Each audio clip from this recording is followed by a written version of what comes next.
Factor completely. 3x to the fourth minus 6x to the third plus 9x squared minus 18x. So to begin, we want to notice that each of these four terms has terms in common that can be divided out. So each of these coefficients are divisible by 3, so we can divide out by a 3, as well as each term has an x term within it. So if we divide each term out by 3x, what is left is x to the third minus 2x squared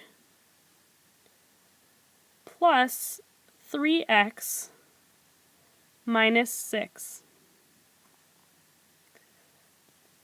Now we can't stop here because we haven't factored completely. If we notice, the expression within the parentheses can actually be factored more. And we have four terms, and all of these terms do not have a common factor, so we want to utilize the method of factor by grouping. It's important to remember this 3x out in front and keep that as part of the overall expression.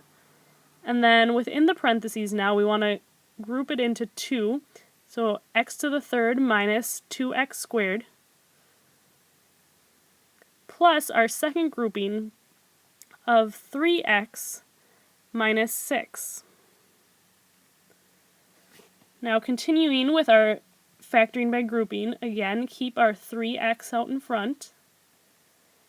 And this first grouping, we notice that each of those two terms has an x squared in common. So we pull the x squared out, and what's left is an x minus 2.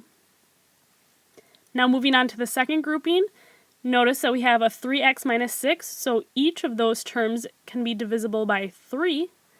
And if we divide each by 3, we'll have an x minus 2 remaining. Now if we continue factoring by grouping on the inside, again, continuing having that 3x on the outside, we are left with an x squared plus 3 from these two terms in our factoring by grouping, and then the common parentheses grouping of x minus 2. And we have factored this completely. So our final answer is D.